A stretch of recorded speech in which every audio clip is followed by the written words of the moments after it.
నమస్తే. నోవెల్ కాన్సెప్ట్‌కి స్వాగతం. నేను మీ అరణి పాకల్పాటి. ఈరోజు మనం చదువుకునే నవల 'మంచు ముత్యం'. దీనిని పోల్కంపల్లి శాంతాదేవి గారు రచించారు.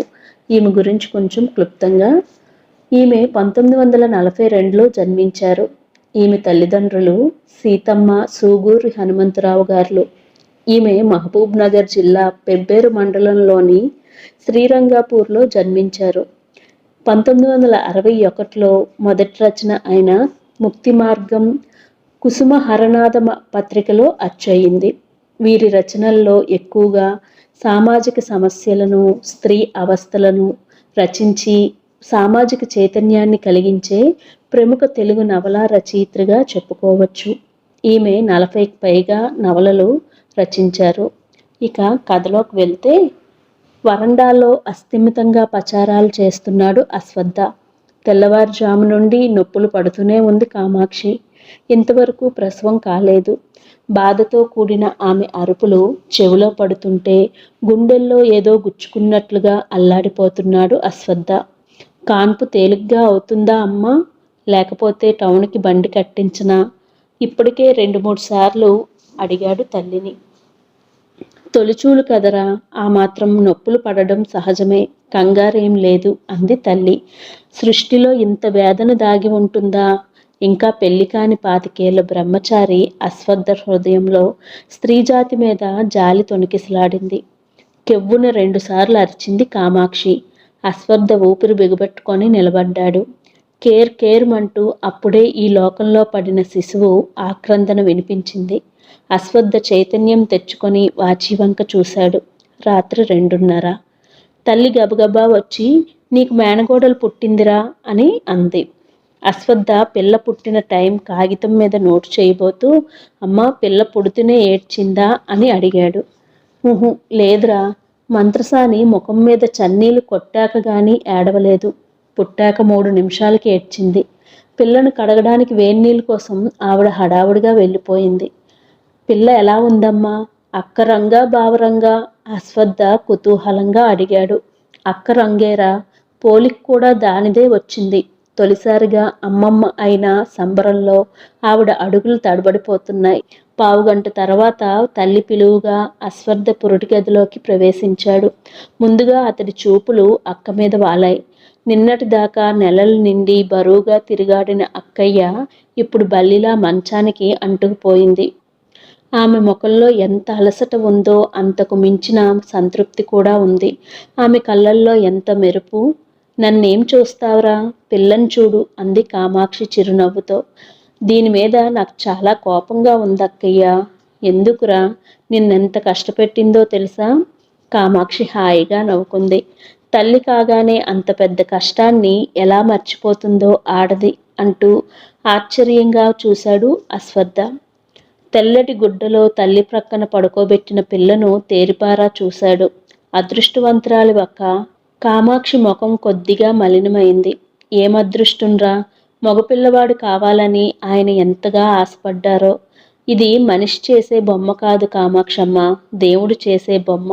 మనం మగపిల్లవాడు కావాలని, ఆడపిల్ల కావాలని అనుకోవడం, అనుకున్నట్లుగా జరగలేదని బాధపడ్డం ఎంత అవివేకం. ఇలాంటి పురుళ్ళు ఎన్నో పోసి ఇలా బాధపడే వాళ్లను ఎందరినో చూసిన వైరాగ్యంతో అంది మంత్రసాని.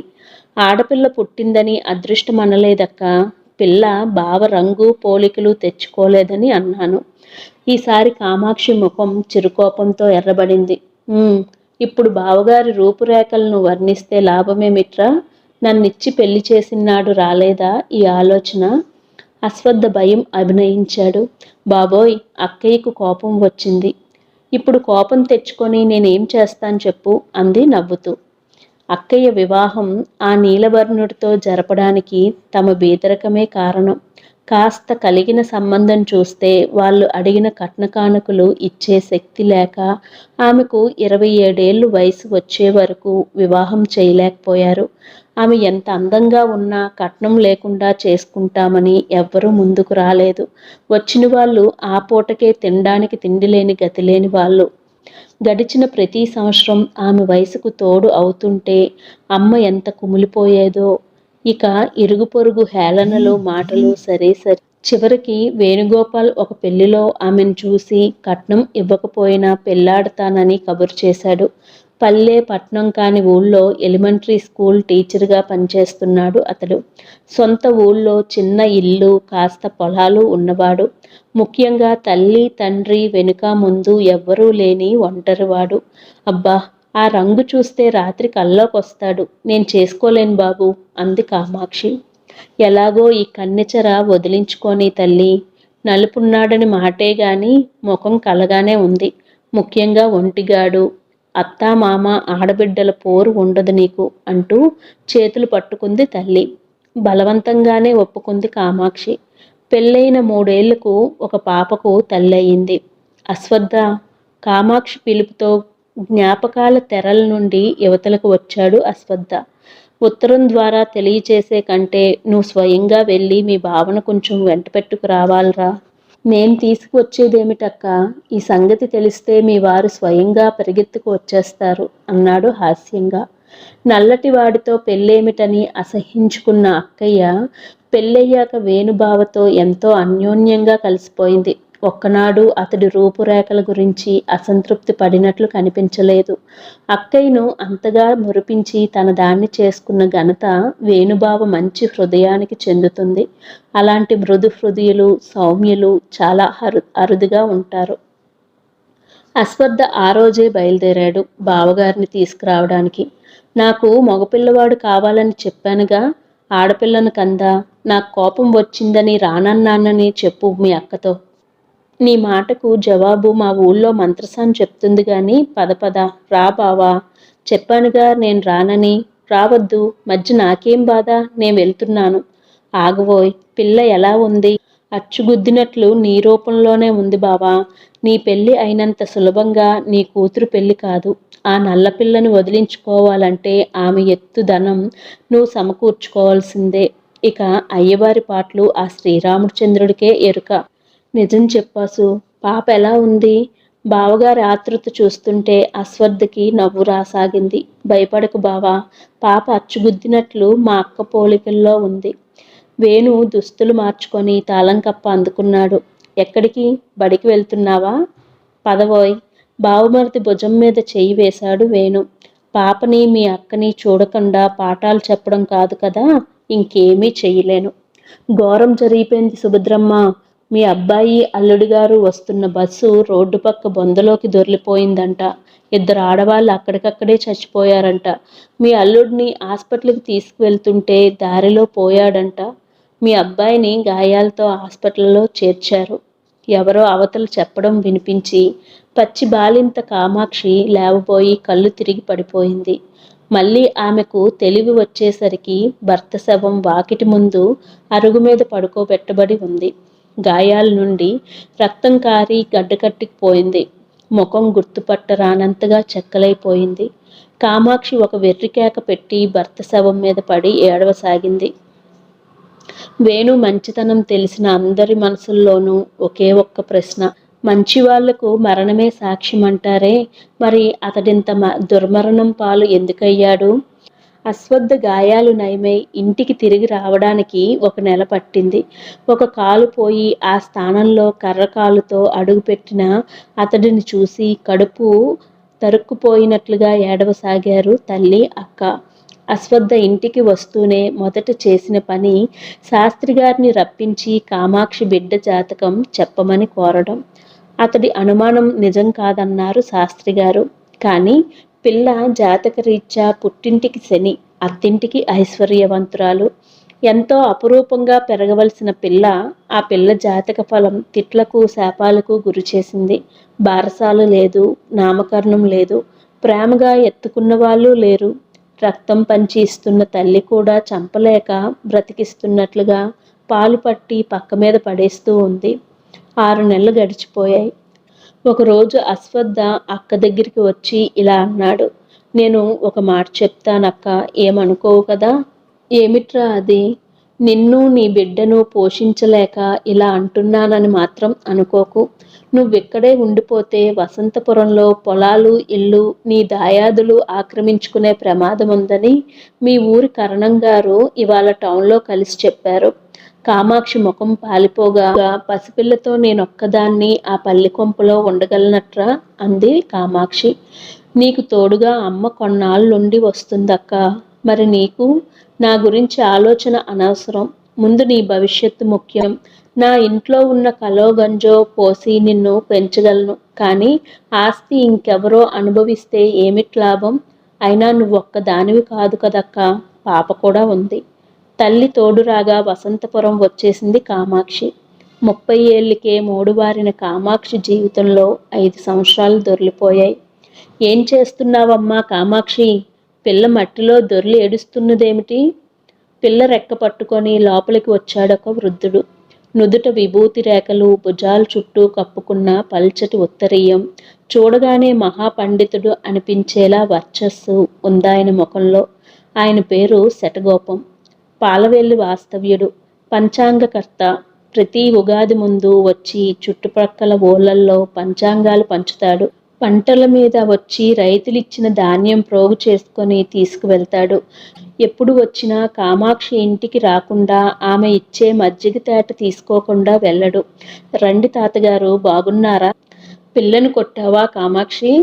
శనిముండా, దీని నుండి నాకన్నీ కష్టాలే. ఎప్పుడూ పక్కింటి పిల్లలతో పేచీ పెట్టుకొని ఇంటి మీదకి తగాదా తెస్తూ ఉంటుంది. ఈసారి పక్కింటి పిల్లల జతకి వెళ్లకుండా 4 వడ్డించాను. 4 ఆ దెబ్బలు పిల్ల ఒంటి మీద ఎంత గట్టిగా వడ్డింపబడ్డాయో. ఆ పిల్ల ఒంటి మీద తేలిన వాతలు చెప్తుంటే శటగోపం కన్నులు తడైనాయి.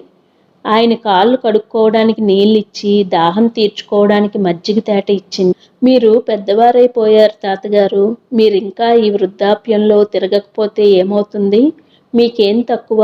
4 కొడుకులు, 2 చేతులా వాళ్ళు సంపాదిస్తున్నారు. మీ పెద్దల ఆస్తి మీరు సంపాదించింది ఎలాగూ ఉంది. నా పాదంలో చక్రాలు నేను చచ్చే వరకు తిప్పుతాయి కామాక్షి. చూస్తూ ఉండు. ఒక్కరోజు పక్క మీద పడుకోకుండా వెళ్ళిపోతాను. వచ్చే ఏటికి నా రాక ఆఖరిసారి అవుతుంది. 40 ఏళ్లుగా పంచాంగాలు పంచుతున్న ఈ శటగోపం ఉండడు మరి ఆ పై ఏటికి. ఎంత మాట తాతగారు! మీరు 100 ఏళ్ళు పూర్ణాయువుతో బ్రతకాలి. ఇప్పుడు మీకెంత వయసని? 70 ఏళ్లేగా. చావుకి వయసుతో నిమిత్తం ఉంటుందా? ఒక్క నిమిషం అటూ ఇటూ కాకుండా తన నిర్ణీత సమయానికి వచ్చేస్తుంది మృత్యువు. ఏం ప్రశ్న మనసులో ఉదయించిందో కానీ కామాక్షి ముఖం ఉద్విగ్నమైంది. తాతగారు, ఏమిటి కామాక్షి? నేను మిమ్మల్ని ఒక ప్రశ్న అడగాలనుకుంటున్నాను. శటగోపం కామాక్షి ముఖంలోకి చూస్తూ 1 నిమిషం మౌనం వహించాడు. తర్వాత అన్నాడు, ఆ ప్రశ్న నీ కూతురికి సంబంధించిందే కదా? కామాక్షి దిగ్భ్రమకు లోనైంది. తాతగారు, నిజంగా ఈ జాతకాలు, జ్యోతిష్యం నిజమంటారా? నీకు ఈ సందేహం ఎందుకు కలిగింది? శటగోపం గంభీరంగా మారిపోయాడు. తాను నమ్మిన దాన్ని ఎవరైనా అనుమానిస్తే కలిగే కోపం అంతా ఇంతా కాదు మనిషికి. జాతకాలు నిజం, జ్యోతిష్యం నిజం. కొందరు సరైన పాండిత్యం లేక పొట్టకూటికి ఈ వృత్తి చేపట్టి ఈ శాస్త్రాన్ని అపహాస్యం పాలు చేశారు, చేస్తున్నారు కూడా. అంత మాత్రాన్న జ్యోతిష్య శాస్త్రమే అబద్ధం కాదు. గవాక్షం నుండి పడే సూర్యకిరణంలో అణువులు ఎంత సూక్ష్మంగా సంచరిస్తుంటాయో అంత సూక్ష్మంగా గ్రహ సంచారం జరుగుతూ ఉంటుంది. సెకండ్లో 60వ వంతు తేడా వచ్చినా చెప్పింది తప్పైపోతుంది. అసలు జ్యోతిష్యం అంటే ఏమిటో తెలుసా? గణితం 2 2 4 అన్నది అబద్ధం కాదు. పోతే ఈ శాస్త్రానికి సరస్వతీదేవి శాపం కూడా ఉంది. భవంతి నభవంతి అని ఒక కథ చెప్పాడు శతగోపం.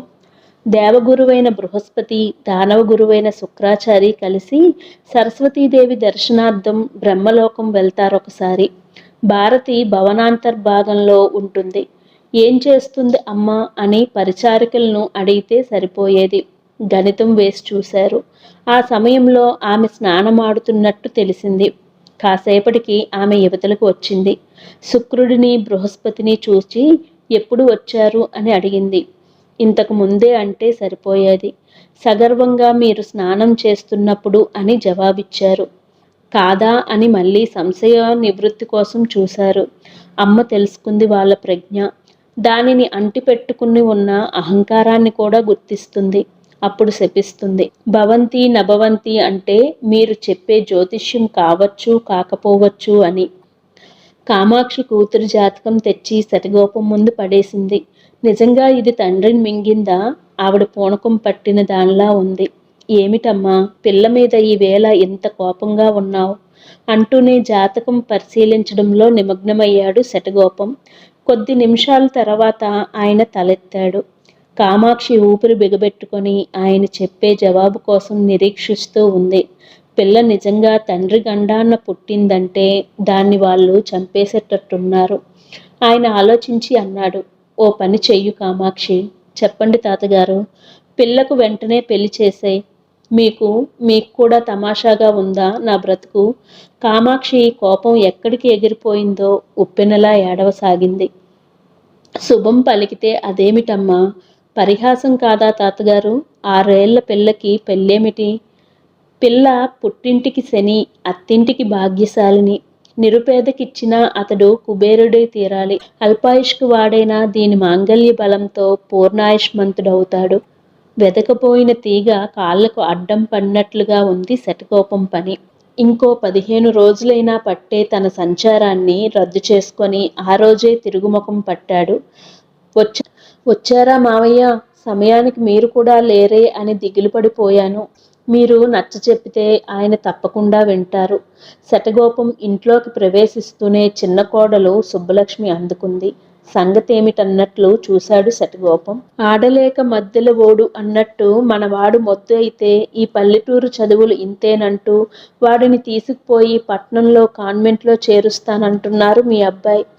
నిండా 10 ఏళ్ళైనా లేనివాడిని తల్లి నుండి విడదీస్తానంటున్నారు. ఒక్క పూట వాడు నా కంటికి కనిపించకపోతే నా గొంతులో ముద్ద దిగదే. సుబ్బలక్ష్మి గొంతు రుద్ధమైపోయింది. ఎలా దిగుతుంది? పుత్రకామేష్టులు, నాగప్రతిష్టలు, తీర్థయాత్రలు ఎన్నెన్నో చేసి కన్న ఒక్కగానొక్క ఫలం నందకిషోర్. కొడుకు వెంకటశేషయ్యకు కిసు అంటే ఎంత ప్రేమ ఉందో వాడు విద్యాధికుడు కావాలని అంత తాపత్రయపడుతున్నాడు. కిషోర్కు 5వ ఏట శ్రీకారం చుట్టించిన నాటి సంఘటన శటగోపం కళ్ళ ముందు కదిలింది. కిషోర్ని ఒళ్ళో కూర్చోబెట్టుకొని వాడి వేలు పట్టుకొని చేటలో బియ్యంలో సరస్వతిని దిద్దిస్తున్నాడు వాడి మేనమామ. తదేకంగా కొడుకు వంక చూస్తున్న శేషయ్య కళ్ళల్లో కన్నీరు ఉబికింది. సుబ్బలక్ష్మి కంగారు పడిపోయి, అదేమిటి, ఆ కన్నీళ్ళేమిటి అంది. నాకిప్పుడు ఎవరు కనిపించారో తెలుసా? ఉద్వేగంగా అన్నారాయన. ఎవరు కనిపించారు? కొంచెం గగురుపాటుతో ప్రశ్నించింది.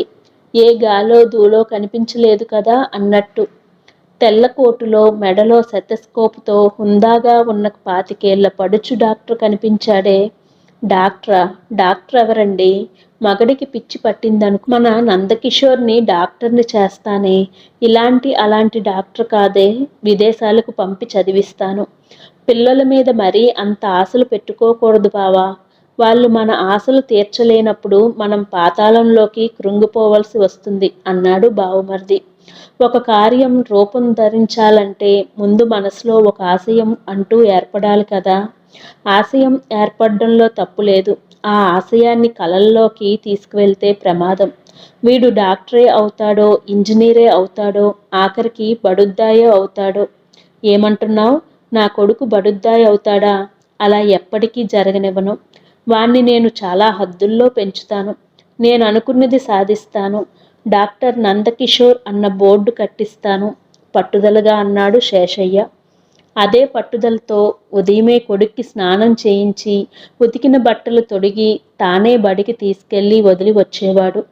కానీ అదేమిటో ఒక్కనాడు తిన్నగా చదువుకున్న పాపాన పోలేదు కిషోర్. పంతులుగారు రోజుకొక పితూరి చెప్తూనే ఉన్నారు.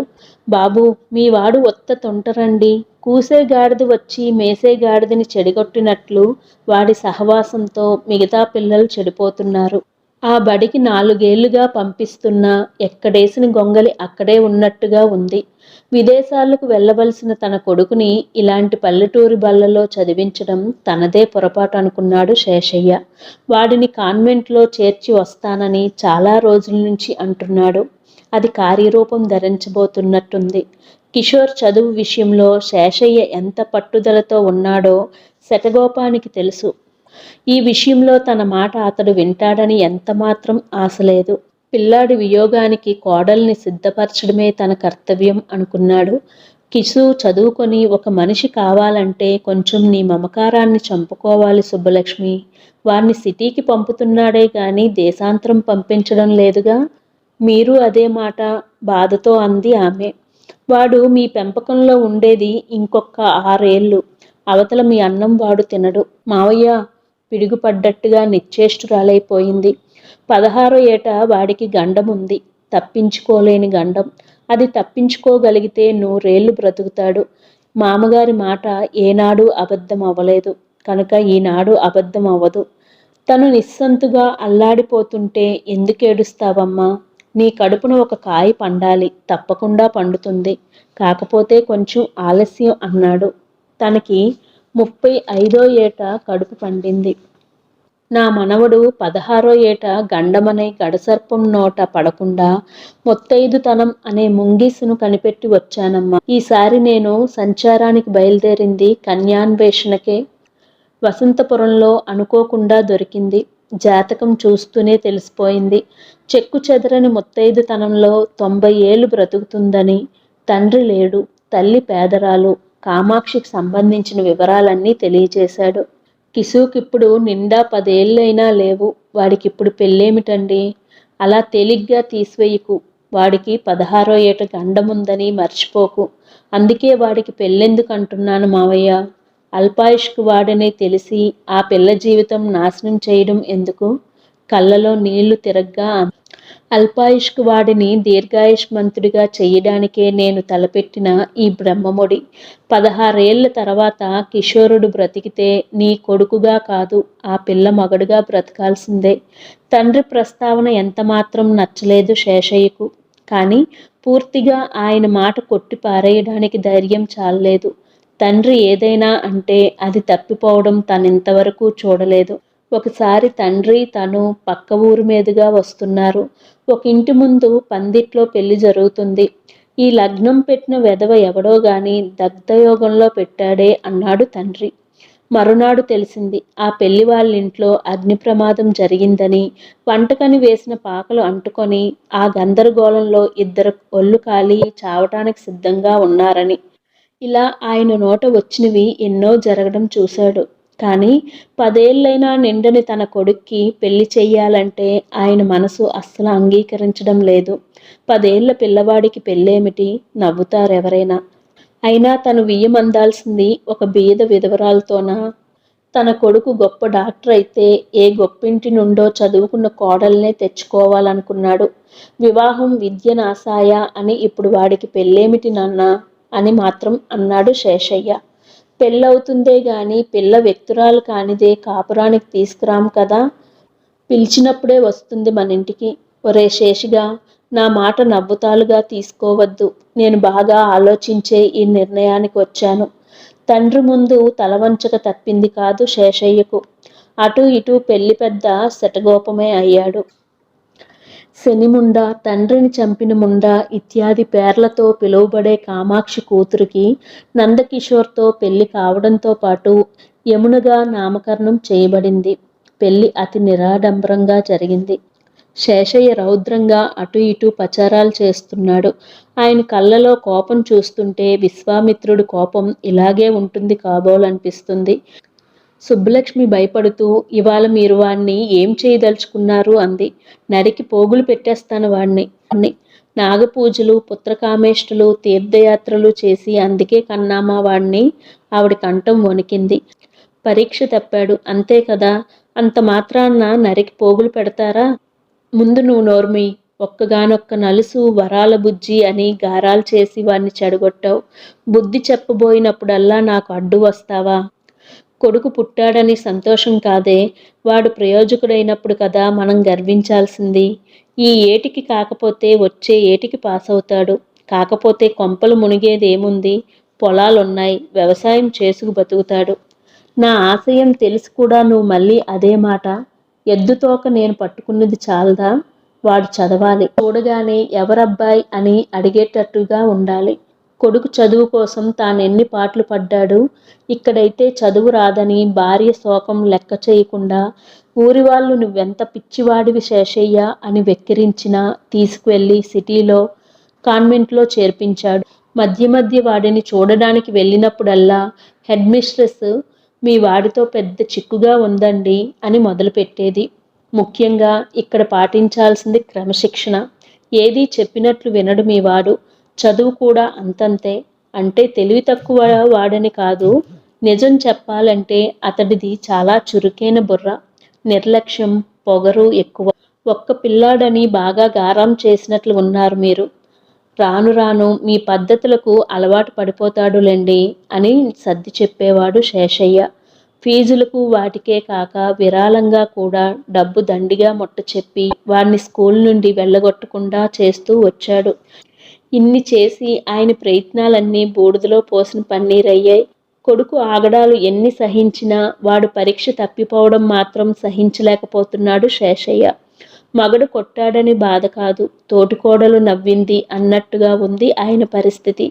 మా కిసుని అంతవాణ్ణి చేస్తాను, ఇంతవాణ్ణి చేస్తాను అంటూ సందర్భముగా అసందర్భముగా వాళ్ళ దగ్గర వీళ్ళ దగ్గర వాగుతూనే ఉన్నాడు.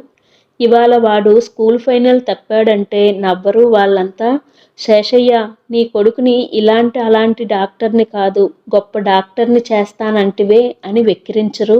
అయినా వీడికి ఎన్ని హితవులు చెప్పాను, ఎంత డబ్బు ఖర్చు పెట్టాను, తలుచుకొని ఉడికిపోతున్నాడు శేషయ్య.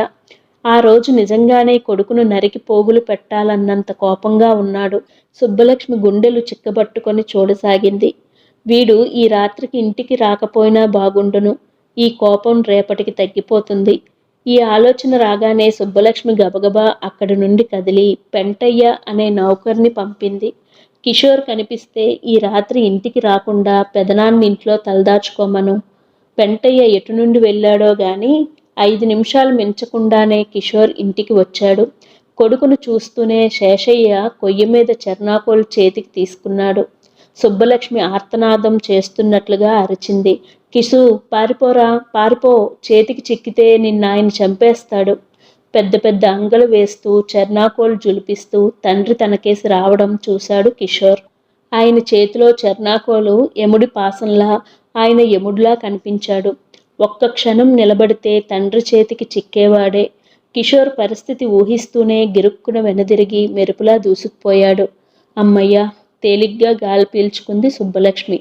ఆ రాత్రంతా చప్పుడు చేయకుండా ఉండి ఉదయమే కిషోర్ని తీసుకురమ్మని పెంటయ్యను పంపింది. వాడు ఊరంతా తిరిగి వచ్చాడు. బాబు ఎక్కడా కనిపించలేదమ్మా. రాత్రి ఎవరింటికైనా వెళ్ళాడేమో కనుక్కున్నావా? ఎవరింటికి వెళ్ళలేదమ్మా.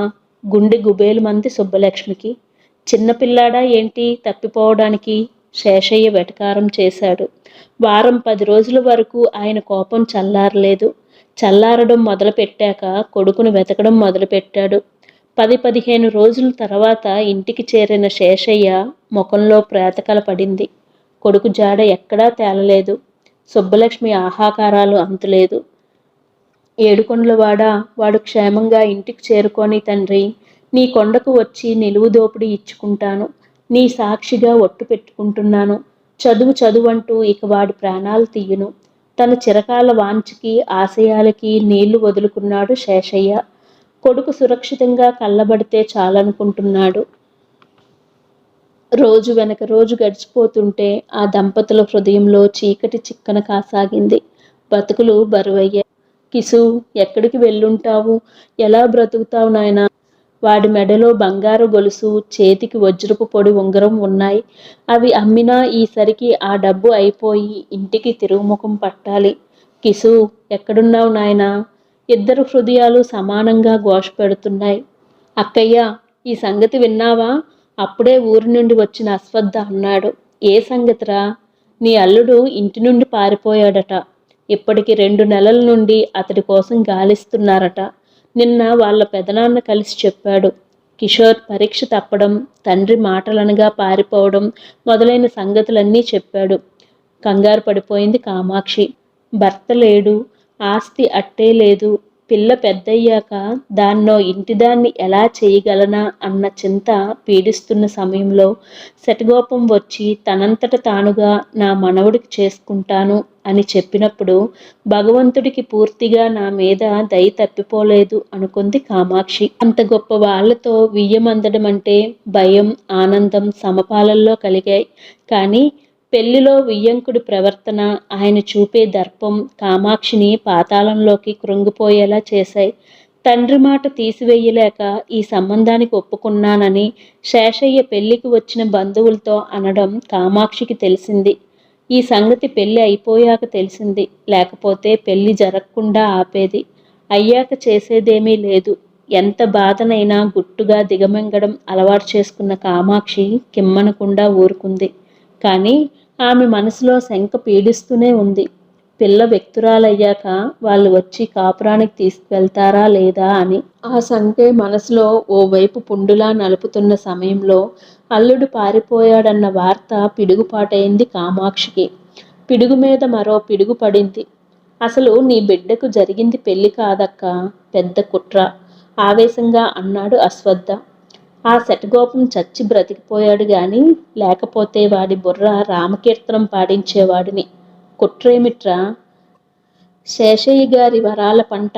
అదే నీ అల్లుడికి 16వ ఏట పెద్ద గండముందని, ఆ గండం తప్పడం కోసం నీ కూతుర్ని చేశాడట శటగోపం.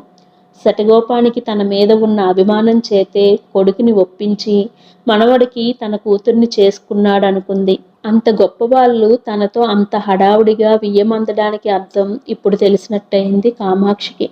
శటగోపం మహాపండితుడే. ఇంత మోసం చేయడానికి ఆయన ఎలా సిద్ధమయ్యాడు? ఈ ప్రశ్న అడిగి జవాబు పొందడానికి ఆయన ఈ లోకంలో లేడు. మనవడు పెళ్లి చేసి మరుసటి ఏడే ఆయన ఈ ప్రపంచం నుండి దాటుకున్నాడు. తాతగారు, నీడలేని ఆడదాన్ని మోసం చేయడానికి మీకు మనసెలా అంగీకరించింది అని అడగడానికి అతడిప్పుడు ఈ లోకంలో లేడు. వాడు ఇంటి నుండి పారిపోయి 2 నెలలైతే పిల్లనిచ్చిన దానికి ఒక్క మాట చెప్పాలన్న జ్ఞానం కూడా లేదు నీ వియ్యంకుడికి అన్నాడు అశ్వత్థ. పెళ్లి అయ్యిందే గాని ఒక్కసారి ఇటు తిరిగి చూడలేదే, ఇవాళ ఈ సంగతి చెప్పలేదని అనుకోవడమేమిట్రా? విరక్తిగా అంది కామాక్షి. తాటాకు బొమ్మలకు గుడ్డ ముక్కలను చీరలుగా చేసి కడుతూ ఈ లోకంలో లేనట్లుగా బొమ్మల ప్రపంచంలో లీనమైన యమునను చూస్తుంటే ఎప్పుడూ ఎరుగని జాలి, ప్రేమ గుండెల్లో పొంగుకొచ్చాయి కామాక్షికి. పక్క పిల్లలతో ఆటలకు వెళ్తే తగువులు తెస్తుందని ఎవరితోనూ ఆడకుండా కట్టుదిట్టం చేసింది. ఇవాళ దానికి ఆ బొమ్మలు తప్ప స్నేహితులంటూ ఎవరూ లేరు. ఈ వయసుకే ఆనందానికి, విచారానికి దూరమైన తీరాన్నేదో చేరుకున్న మనిషిలా కనిపిస్తుంది పిల్ల. యమునను గుండెలు కదుముకొని ఏడవసాగింది కామాక్షి. పారిపోయిన దీని మగడు ఏనాటికో ఒకనాటికి తిరిగి రాక మానడు. వచ్చినా వాళ్ళు దీన్ని కాపురానికి తీసుకువెళ్తారా? చివరికిది మగడొల్లిన పిల్లగా బ్రతకాలా? తలుచుకున్న కొద్దీ దుఃఖం వరదలా పొంగసాగింది. తల్లి ఎందుకు ఏడుస్తున్నదో తెలియని యమున బిత్తరపోయింది. ఆ దృశ్యం చూస్తున్న అశ్వత్థ కళ్ళలో కన్నీరు బుకింది. మేనగోడలకి జరిగిన అన్యాయానికి కుంటి ఎద్దులా బుసకొట్టవలసిందే కానీ పోట్లాటకు వెళ్ళలేడు. శేషయ్య అంతు తేల్చడానికి తనకి అర్ధబలం, అంగబలం, చివరికి భుజబలం కూడా లేవు.